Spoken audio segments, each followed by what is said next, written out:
Aus der Region für die Region. Das Migros-Label für regionale Produkte wünscht gute Unterhaltung bei SRF bei der Lüt.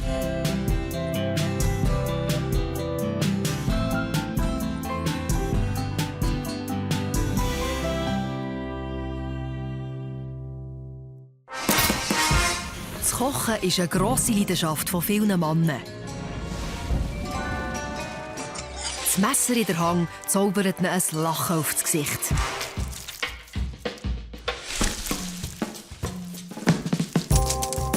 Wenn es brutzelt und zischt, dann sind sie glücklich. Die 5 Hobbyköche, die gegeneinander antreten. Jeder will besser kochen als der andere. Aber welcher hat tatsächlich am meisten Talent? Wer kann seine Konkurrenten mit dem besten Menü besiegen? Sie schenken sich nichts in diesem Wettkampf am Herd. Das ist SRF bei den Leuten. Mannenkoche.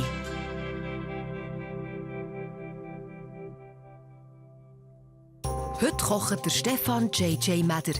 JJ steht für Jean-Jacques. Das ist der Name von seinem Vater. Der Stefan ist Hotelier und wohnt in Gunten im Berner Oberland. Weil er manchmal ein bisschen zerstreut ist, hat der Stefan einen genauen Zeitplan aufgestellt. Das Ärgerlichste oder das Schlimmste, was passieren könnte, ist, wenn die Gäste früher kommen. Aber relativ gut bin ich drin. Ganz fest stressen würde es mich nicht. Das ist ja gut. Die Konkurrenz ist nämlich schon im Anmarsch. Das sind der Informatiker Lorenz Graf und der Harry Zartl, Besitzer von einem Western-Shop. Der Dirk Büchi arbeitet auf der Bank und der Thomas Blum ist Bauer.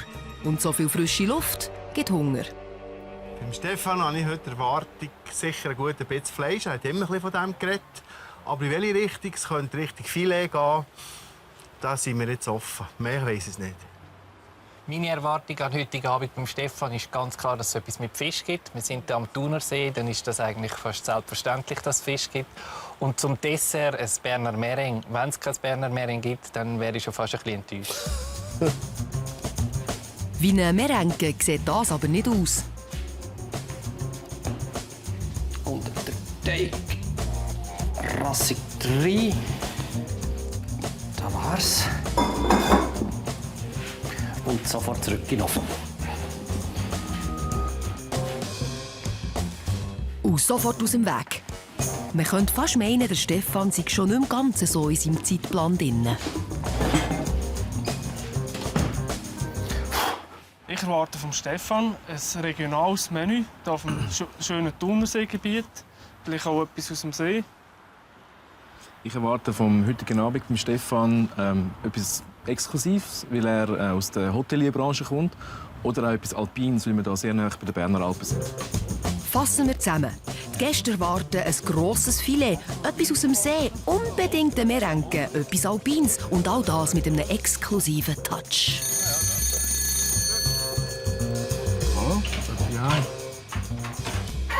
Guten Tag. Hey! Doch erst morgen, heute schon. Komm! Hoi! Hey, Willkommen zu Gunten. Danke vielmals. Sali. Ciao. Hallo Stefan. Thomas. Stefan. Hoi. Stefan, Hoi merci zusammen. willkommen mit Duschen gerade. Das ist sehr gut. Aber lass mich direkt über, wenn das recht ist. Ja. Bei diesem herrlichen Wetter nehmen wir den Apero draussen. Sogar. Danke, seid so gut, kommt. Willkommen. Schön, dass ihr da seid. Danke schön. Stefan, danke. Sollte mal sein. Zum Wohl, Stefan. Thomas. Ist also ein Steffisburger Brüt, Steffisburg bei Thun. Also, ich würde mich entschuldigen und ihr könnt dann gerne zum Tisch kommen. Wir freuen uns. Ach, die Aussicht ist schon Hammer. Mega. Ein geschickter Schachzug vom Gastgeber. Bei dieser Aussicht merkt nämlich keiner, wenn es ein bisschen länger geht.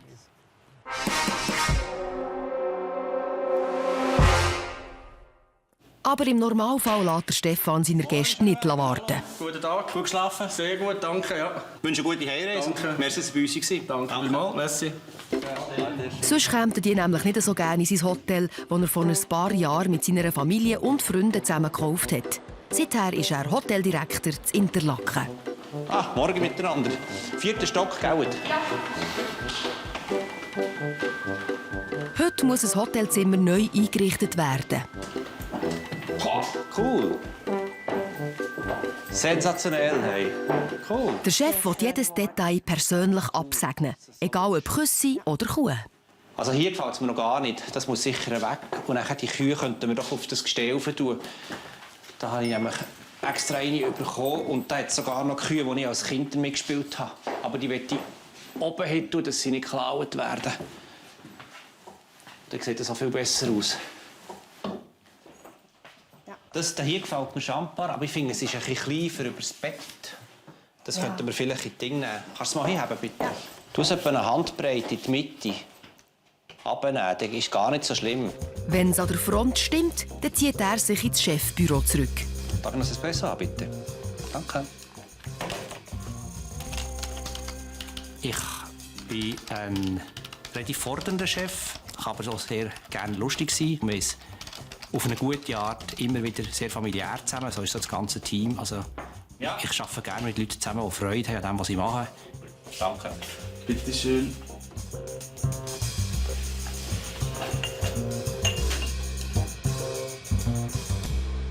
Der Stefan arbeitet und wohnt dort, wo andere Ferien machen. Nach dem Feierabend fährt er von Interlaken in sein Chalet hoch über dem Thunersee. Es hat eine grosse Küche. Und auch hier ist natürlich er der Chef.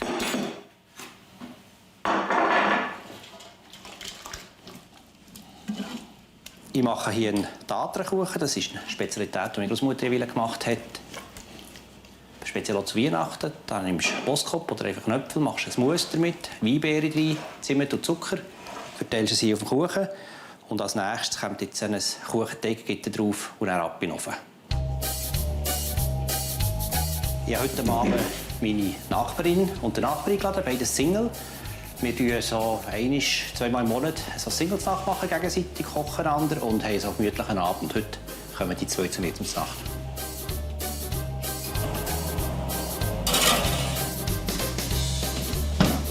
So ein Äpfelkuchen würde ja eigentlich länger zum Nacht. Aber beim Stefan darf es immer ein bisschen mehr sein.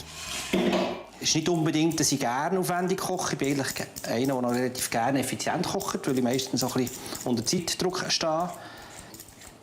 Mir gefällt es vor allem, Leute am Tisch zu haben. Sehr gerne Geselligkeit. Darum bin ich wahrscheinlich Hotelier geworden. Und durch das ein grosser Tisch, auch nur Spaghetti sein, aber dafür viele Leute am Tisch, ein guter Wein dazu, sensationell. Ich habe einen schönen Küngel bekommen aus Grindelwald. Jetzt würze ich den schön würzen hier mit Salz, Pfeffer, ein bisschen Thymian. Ich jetzt den stark anbraten. Und dann kommt er nicht allzu heiß in den Ofen, gemütlich. Und so ein Häsli aus der Region löscht man nicht mit einem Wein aus Übersee ab. Ich tue jetzt meinen Küngel mit eigenem Wein ablöschen. Ich habe um das Haus herum einen Rebberg. Ich habe dort vor allem Rotweintrauben. Rotwein ist ein Pinot Noir. Und jetzt habe ich einen Weisswein da. Das ist ein Riesling.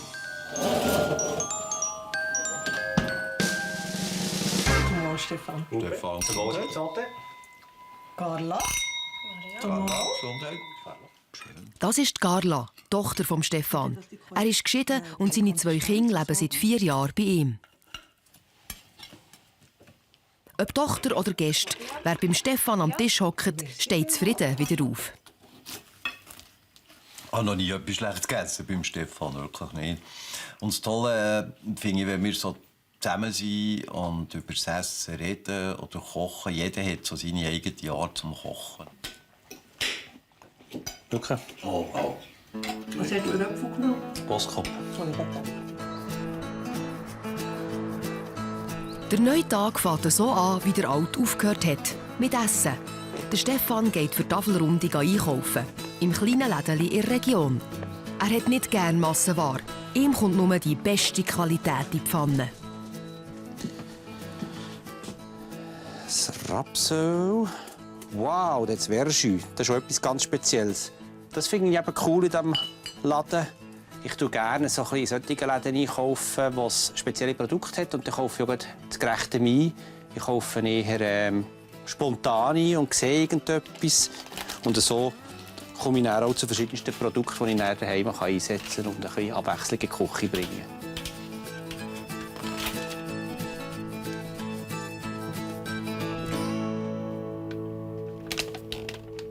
Dass ich bei diesem Wettbewerb überhaupt mitmache, ist wirklich die Freude am Kochen. meinem Hobby zu frönen. Gewinnen wäre sehr schön, natürlich möchte ich gewinnen, aber es ist nicht das oberste Ziel. Es geht noch ein paar Tage, bis Gäste kommen. Aber gewisse Gerichte brauchen halt Zeit. Das Wasser kocht. Jetzt muss ich das Zeug machen für meine Gnaggi-Terrine. Dann habe ich gesalzene Wädli, die ich ins kochige Wasser tue. Gesalzenen Speck und eine Kalbszunge. Ich tue jetzt gerade ein bisschen viel über und meine Kinder haben das noch gerne. Und dann kann ich das dann auch noch heute etwas zum Nachgeben davon. Selbstverständlich ein bisschen Weissen drin. Sonst wäre es ja schade. Ein bisschen Gemüse, Zwiebeln. Und das lasse ich jetzt eine Stunde köcheln. Und damit wäre auch das Öl hier schon heiß für einen Lammfond, den ich machen will, für meine Rotweinsauce. Und das gibt dann einen schönen, feinen Lammfond, den ich als Basis brauche für meine Fürgrüblersauce. Pardon, was für eine Sauce? Fürgrüblersauce ist der eigene Rotwein aus dem Garten, den ich einsetzen würde. Den mein Kollege macht. Und den brauche ich jetzt halt mehrfach. Jetzt unter anderem wieder zum Ablöschen. Und das Sonntag dann als Reduktion. Und weil ich jetzt eine Pause machen darf, nehme ich das Apero. So macht Spass. Und die Tomate muss auch noch drin.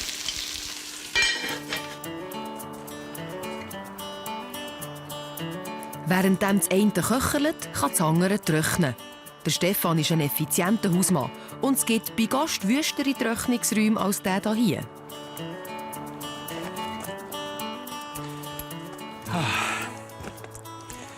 Wäsche aufhängen ist halt vielleicht nicht gerade dasjenige, was ich am liebsten mache. Gehört aber halt auch zu meiner Aufgabe. Ich führe den Haushalt allein mit meinen Kindern. Ich bin froh, dass meine Mutter wieder einmal in der Woche kommt, um mir die Wäsche zu glätten. Aber sonst schmeiße ich eigentlich den Haushalt mit Haus und Garten. Aber Putzen und Wäsche aufhängen ist halt definitiv auch etwas, was dazugehört.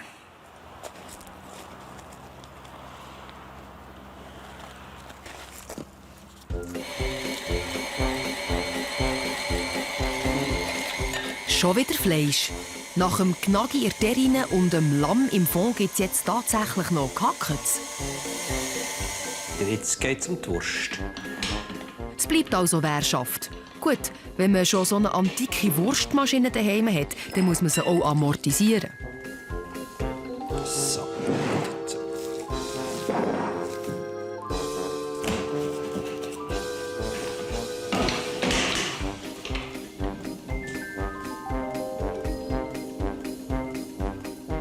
So, und da tue ich einen Naturdarm drüber. Voilà.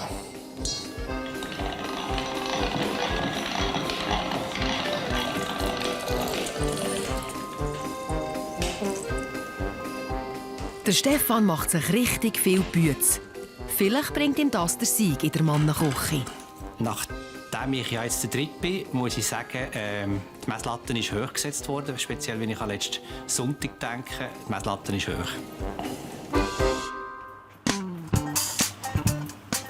Aber irgendwann gönnt sich auch der grösste Perfektionist ein Päuseli.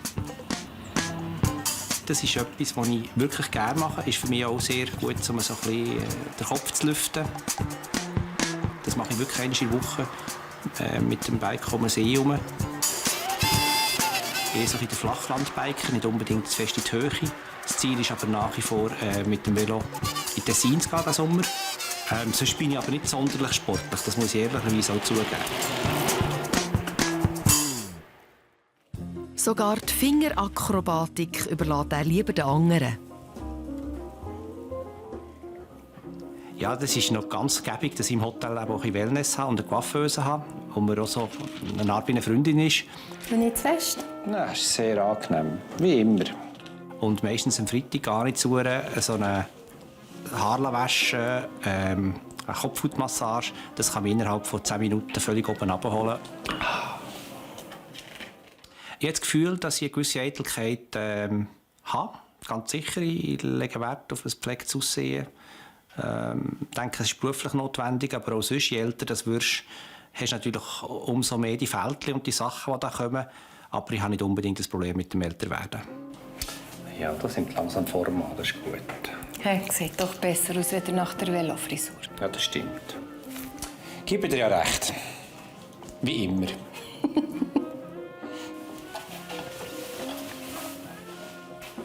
So, danke. Merci. Schönen Abend, gell? Merci gleichfalls. So viel Spass, so viel Erfolg. Ah, hoffentlich nicht zu lange. Ja. Salut. Tschüss.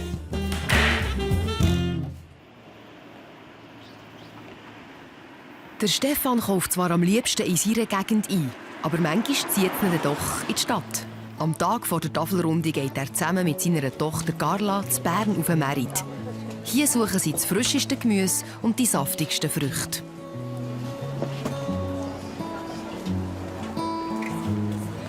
Das ist fein. Das Ding ist schön da. Apfel. Äpfel, ja. Äpfel noch ganz sicher. Für die Carla ist es ganz normal, dass daheim nur die beste Qualität auf den Teller kommt. Ein bisschen für das Zimmer, ja, ist gut. Er kocht so, wie ein Vater kocht. Und ich glaube, er gewinnt, weil er kann wirklich gut kochen kann. Und wenn er will, tut er viel Zeit investieren. Und er wird so sehr gut, fast gourmetmässig. Drücken ihm die Daumen fest, dass er es schafft. Da. Guten Morgen, Herr Humer. Guten Tag. Du brauchst Hier bitte 2, das ist gut. Küttiger Rüebli.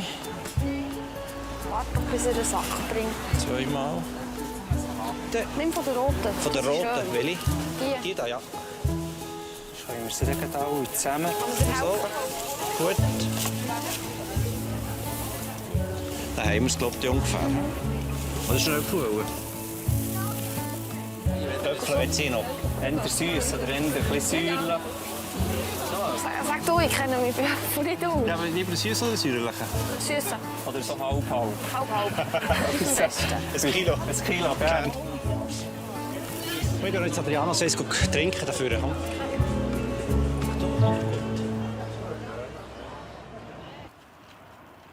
Zurück am Thunersee geht es beim Stefan Währschaft weiter. Die Zunge und die Wädli sind gekocht und abgekühlt. Jetzt kann man sie weiterverarbeiten.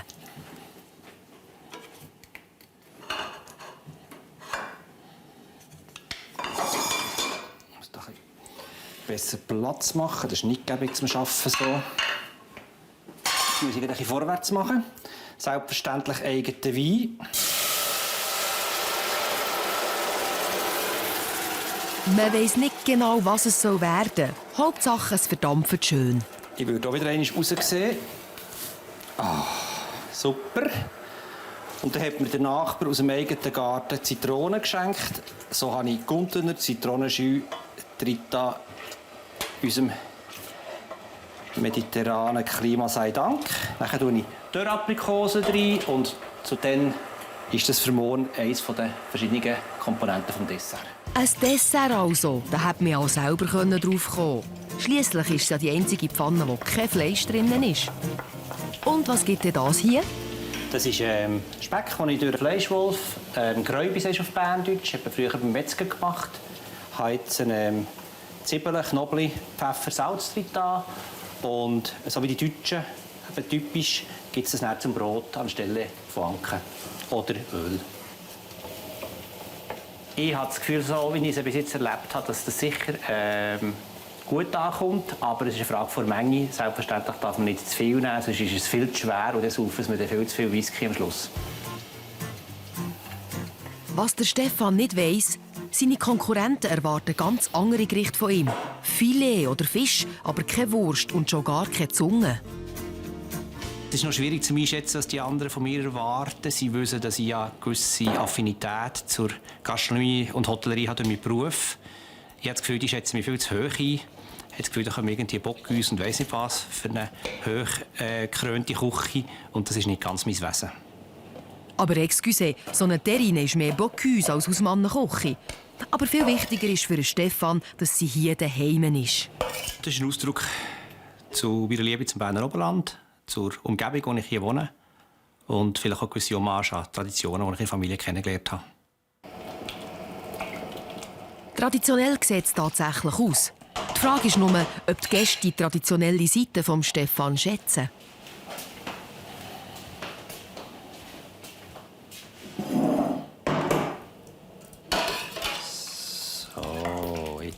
Was jetzt noch so aussieht wie eine Suppe, sollte innerhalb von 24 Stunden zu einer Terrine werden. Ab in den Kühlschrank über die Nacht. Und dann sollte das hoffentlich morgen schön fest sein.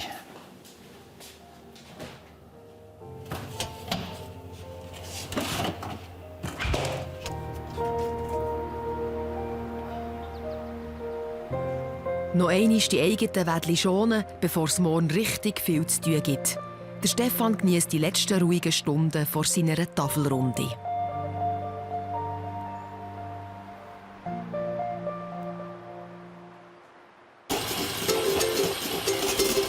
Es ist Sonntagmorgen und der Stefan steht schon wieder am Herd. Ganz nach dem Motto: Was parat ist, ist parat. Das gibt es halbverordnungs. Das Ziel dieses Dessert ist eigentlich auch wieder, wie bei den anderen Gerichten, die ich gewählt habe im Menü, dass ich vorbereiten kann, dass ich eben ein guter Gastgeber sein kann. Ich bin lieber am Tisch als die ganze Zeit in der Küche, wenn die mal da sind.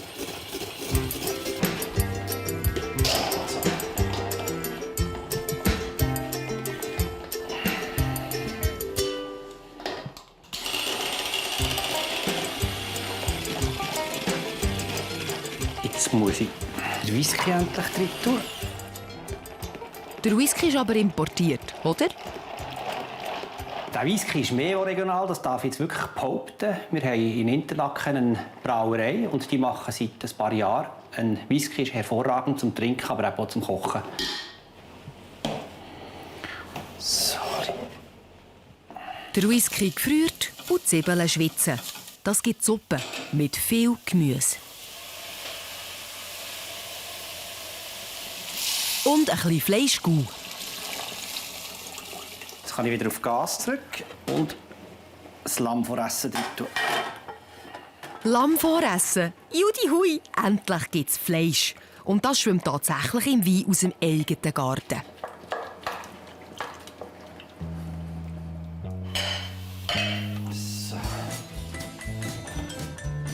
Und das hier, das wie ein knuspriges Brot aussieht, ist nur dazu da, dass man später etwas Fleischiges draufstreichen kann.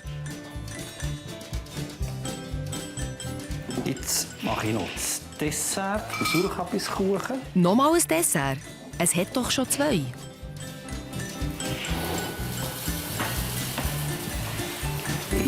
Jetzt kocht das.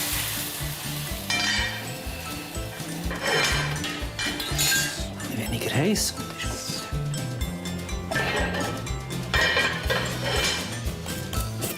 Ins dritte Dessert kommt Schoki und Sauerkraut. Sauerkraut und Schoki. Fast so alltäglich wie die Gnaggi-Terrine. Aber der Stefan meint es ernst mit dieser Kombination.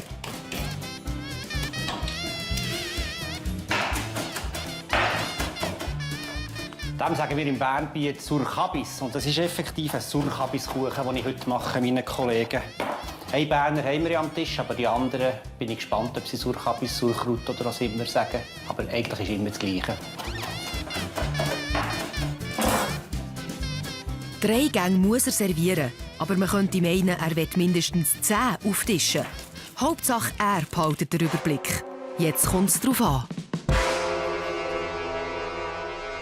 Also, das Möri habt ihr sicher schon geschneugt. Wir fangen jetzt an mit Gnaggi. Normal habe ich es davor Terrine gemacht. Mit so 2 Söseli dazu und einer Musssuppe.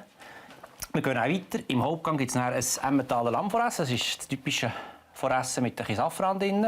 Dann habe ich probiert, Würstchen zu machen. Ein Lammkotelett mit Feuergrübler Rotweinsauce. Feuergrübler Rotweinsauce ist der eigene Rotwein. Ein anderer Rotweinrisotto und ein bisschen Gemüse.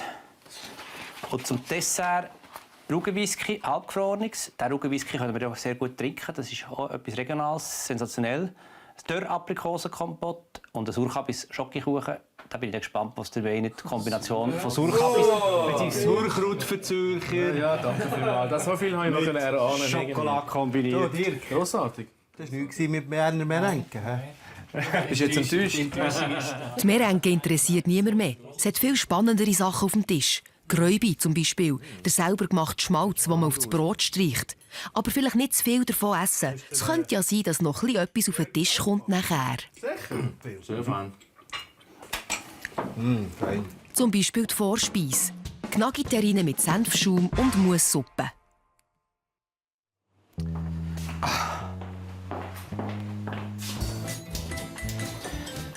warm machen. Die Vorspeise ist ja eigentlich parat. Aber für was jetzt denn da die Zwiebeln?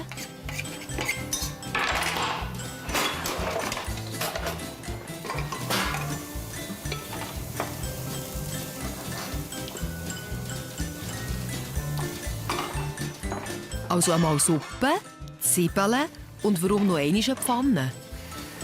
Da kommt noch meine Sauce. Da habe ich ja für die Brühlrübersauce einen Fond gemacht am Freitag. So, schon die Hälfte daneben, wie es sich gehört. So. Ja, so, das gibt Soße zum Hauptgang. Denen am Tisch sorgen die übrigens auch schon für Fragezeichen. Irgendwie er hat es doch erklärt. Was ist jetzt das Feuergrübel-Rotweinsauce? Hat er es erklärt? Ich weiß aber nicht. Aber er hat es nicht erklärt. Hat es nicht erklärt? Eine Feuergrübel-Rotweinsauce? Feuergrübel. Nein, Feuergrübel-Rotweinsauce. Wie heisst das? Es ist nicht Feuergrübler. Gräubi. Gräubi, Greg, Feuergrübel. Aber der ist doch Frühschmalz, Feuergrübel. Schmutz. Weißt du jetzt, was das ist? Hey, Backmore.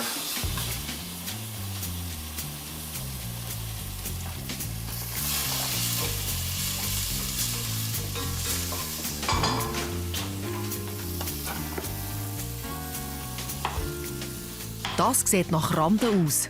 Die gibt es im Risotto. Aber auch erst als Hauptgang. Die ahnen es, mit dem Wein aus dem eigenen Garten. So, jetzt kann das köcheln und in dieser Zeit kann ich die Vorspeise machen. Also sind wir wieder dort, wo wir eigentlich her wollen. Bei der Vorspeise.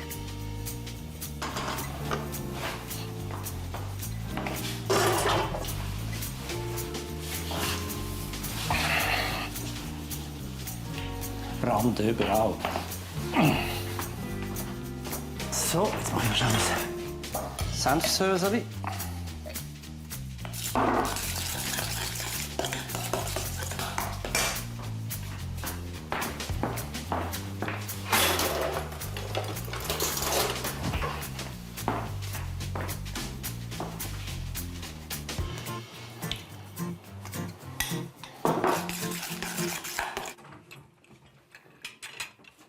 Die Gräubi-Schüssel machen die Runde und nach der ersten Schmalzorgie haben die Gäste Zeit, die Dekoration auf sich zu wirken.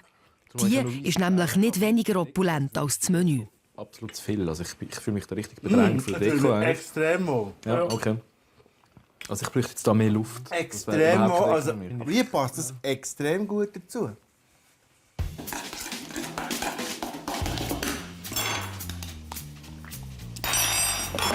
Ja, ich meine, das ist noch gut. Wenn ich jetzt lange mache, jetzt mit dem Probieren und dem Fertigmachen, kommt das gut. Mit der haben sie noch nicht so Hunger.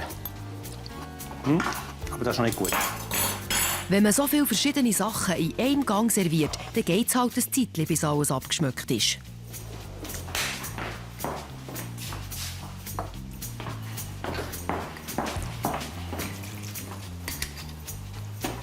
Dann fehlt einfach Säure.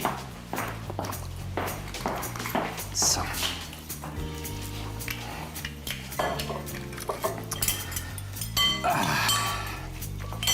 Besser.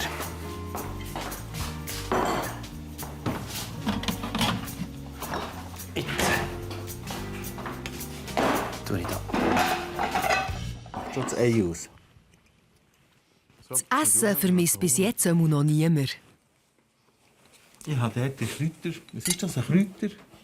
Kräuterbutter. Sehr gut, ja. Das Schmalz ist also toll. Ha! Cool.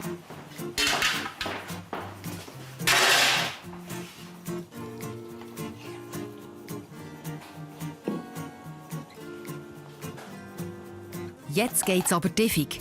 Fehlt nur noch die Musssuppe, die der Stefan aus Gelberbsli gekocht hat. Voilà, man kann servieren. So, Freunde, es geht weiter.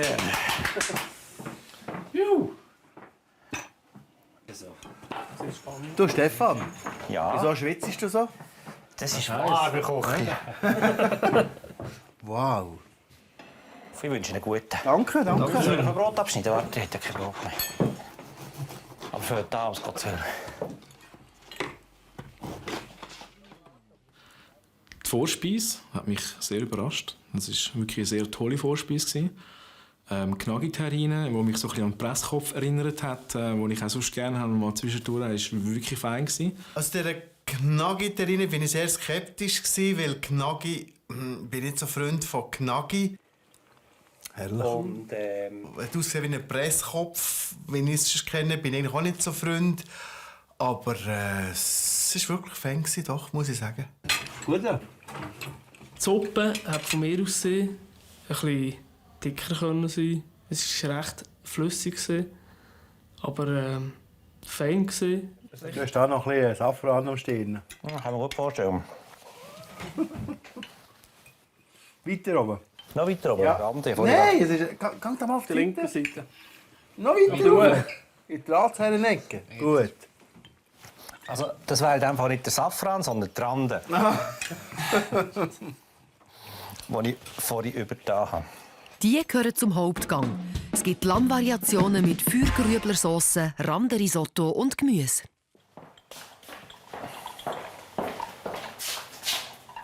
Und wie ist die Vorspeise angekommen? Tipptopp, kommt gut, aber jetzt muss ich vorwärts machen. Das ist das Problem, wenn man kocht und isst. Jetzt kommt da sofort der Reis rein. Bratpfanne habe ich da.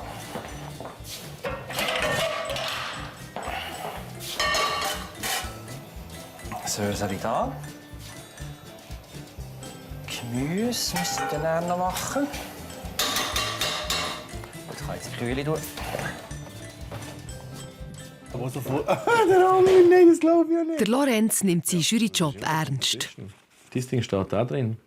Komm, gib ihm mal. Nein, sicher nicht. Es war gut, muss ich sagen. Eigentlich hat man schon fast genug. Ja. Jetzt nur nicht schwächeln. Es geht doch erst richtig los. Es gibt Lamm und das sogar in 3 Variationen. Mit der Sauce und der Beilage und dem Gemüse gehen in diesem Moment jedem normalen Haushalt die Pfannen aus. Oder sicher die Herdplatte. Aber der Stefan ist ausgerüstet wie ein Profi.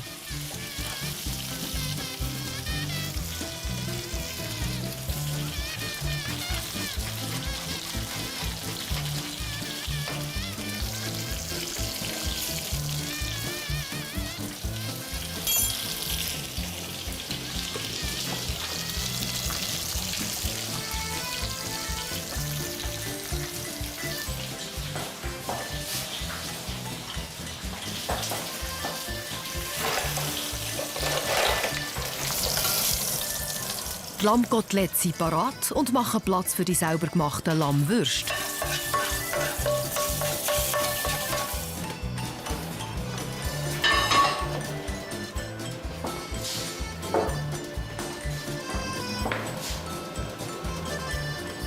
So. Meine Würstchen.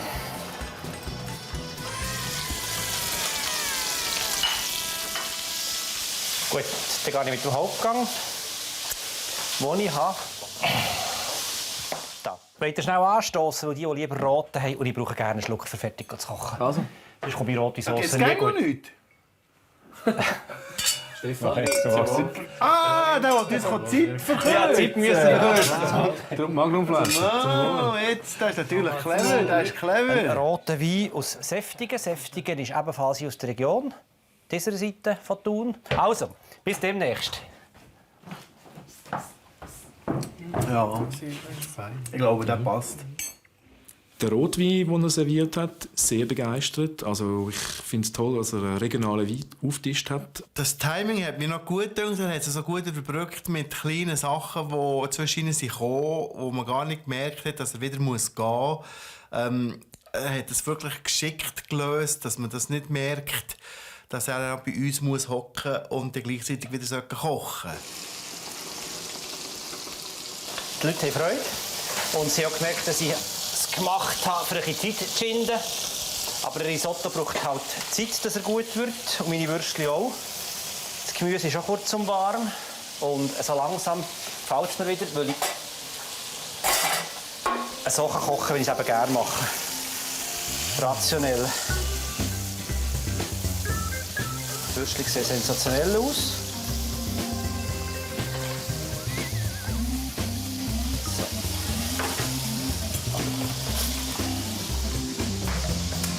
Bis jetzt haben wir aber erst zweierlei vom Lamm gesehen. Wo habe ich mein Lamm fressen?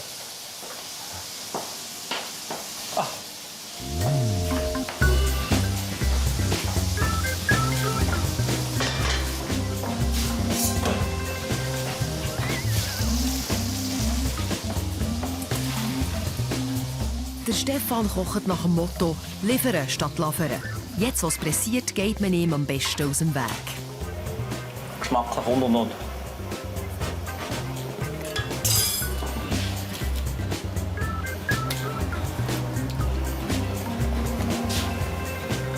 Ins exklusive Lammvoressen kommt auch beim Stefan ganz gewöhnlicher Sossenbinder rein.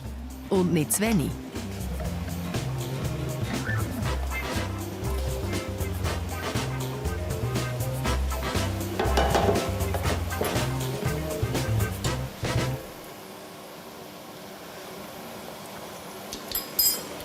Gut. Jetzt tue ich noch Safranfäden rein.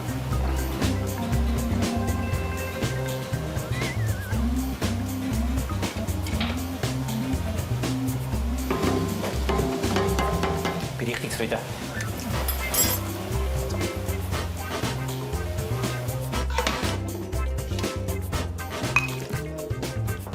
Ein kleiner Teil vom Hauptgang ist parat zum Servieren.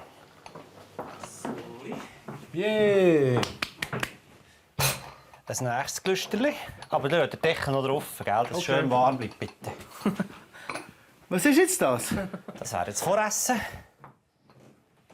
Schau jetzt, wie richtig. Aber ich möchte euch das möglichst warm servieren und darum... Ich komme demnächst wieder. Wie lange geht's? Halbe Stunde. Bleibt es so lange warm? Okay. Hat er nicht auch im Gesicht. Safranfäden. Mach jetzt wieder zu, sonst kommst du nachher sehr kalt. Jetzt muss der Rest aber schnell auf den Tisch. Zu lange lassen sich Gäste nämlich nicht gerne zäukeln mit dem Voressen.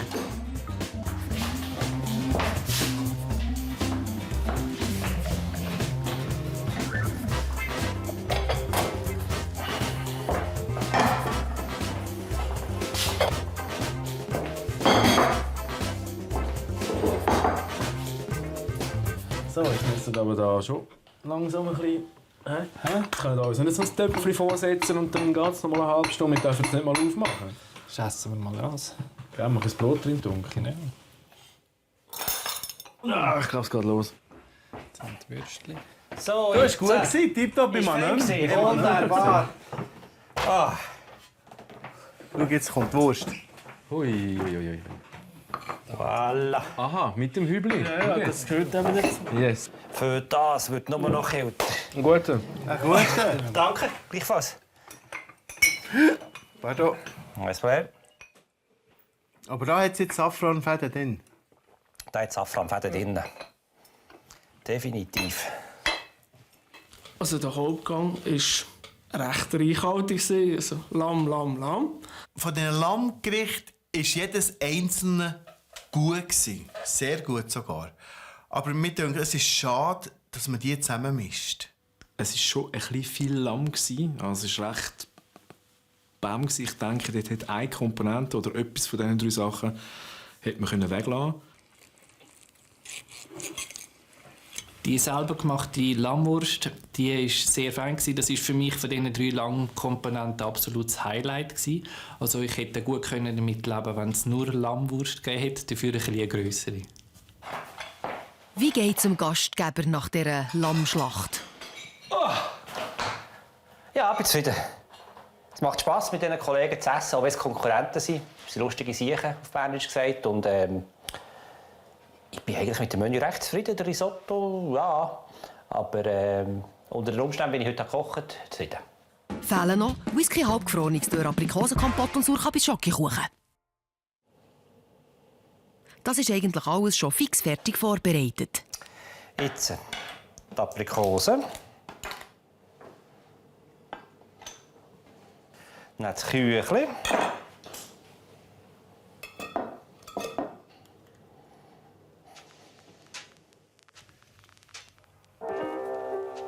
Die Gäste sind gerade mit Verdauen beschäftigt und hängen schambar in den Seilen. Vielleicht haben sie auch einfach Angst vor dem Dessertbuffet, das der Stefan jetzt noch auffährt.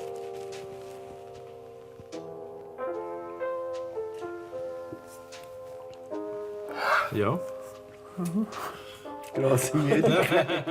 Damit die Kollegen dann auch ein bisschen Schnaps rein tun können, machen wir hier eine kleine Höhle.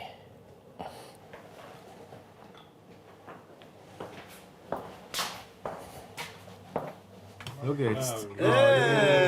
Kann ich noch eine kleine Freude machen? Hey! Sehr schön. Du weißt, das Geschirr muss endlich abgewaschen Jetzt werden. übertreibt er wieder da. Schau jetzt. Jetzt, wenn wir korrekt sind, gehört da noch ein bisschen Whisky rein. Wo? In die Türen nie. Für das habe ich die Tülle gemacht. Ach so. Das ist Das ist wie beim Stocki, weißt du? Das Dessert geht ein bisschen in die gleiche Richtung. Es hat sehr gut ausgesehen. Aber auch dort ein bisschen weniger wäre mehr. Irgendwo versteckt sich ja auch noch der Sauerkabis. Schokoküchli mit dem Sauerkabis drin. Ich persönlich habe nichts gemerkt vom Sauerkabis. Das war ein Gag. Schokoküchli an und für sich war fein. Ich habe mir mehr versprochen und gedacht, oh, da kommt jetzt etwas mit Sauerkraut. Das könnte noch schwierig werden. Ich kann mir nicht vorstellen, dass in einem Dessert oder im Schokoküchli so ein Kraut haben. Und das muss wahrscheinlich auch so sein, dass man es nicht wirklich spürt. Aber die Erwartung war ein bisschen mehr. Masse zuerst kochen. die anderen 2 Desserts, die Aprikose und das Whisky Parfait, sehr genial gewesen. So, Freunde. Jetzt werden die Komplimente in Geld umgewandelt. Aha. Nicht, dass ich einkassieren bei euch, aber es würde mich schon noch freuen, wenn ihr am Schluss etwas in die Säule tun würdet. Vielmehr hat es mich gefreut, dass ihr rausgekommen seid, dass ihr das Oberland genießt und dass ihr meine Art von Interpretation von Kochen ist Liebe genossen habt, hoffentlich. Das haben wir Merci vielmals. Jeder Gast kann die Säule mit maximal 150 Franken futtern. Also ich gebe dem Stefan 125 Franken. Das Maximum kann man nicht geben, weil es mir zu opulent war. Zum Teil hat es an und für sich einzelne Gerichte, hat man fast das Maximum geben können, gibt es leichten Abzug. 125 denke ich mitgerecht. Ich gebe dem Stefan 135 Franken, weil er meine Erwartungen an ein regionales Menü voll erfüllt hat. Was ich abziehen könnte, ist einfach das Lammkotelett, das ein bisschen zu fest durchgesehen ist.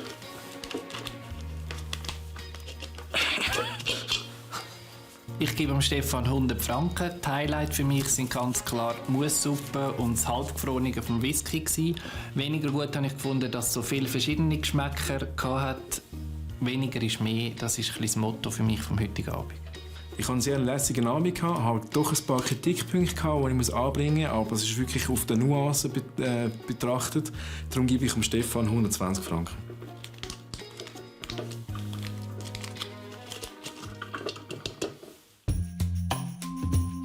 Das gibt total 480 Franken für den Stefan. Damit kann er der Lorenz knapp nicht vom Thron stoßen. Platz 2 für den Stefan J.J. Meder. Aber die Silbermedaille hat er noch lange nicht auf sicher. Nächste Woche kocht der Dirk Büchi aus Nerach. Oder besser gesagt, sein Steamer. Das Motto vom Dirk: Warum selber arbeiten, wenn es auch elektrisch geht? Aber bis der Rüebli-Bündeler erfunden ist, muss auch der Dirk noch ohne Strom ans Werk. Nächste Woche bei SRF bei den Leuten. Mannenküche.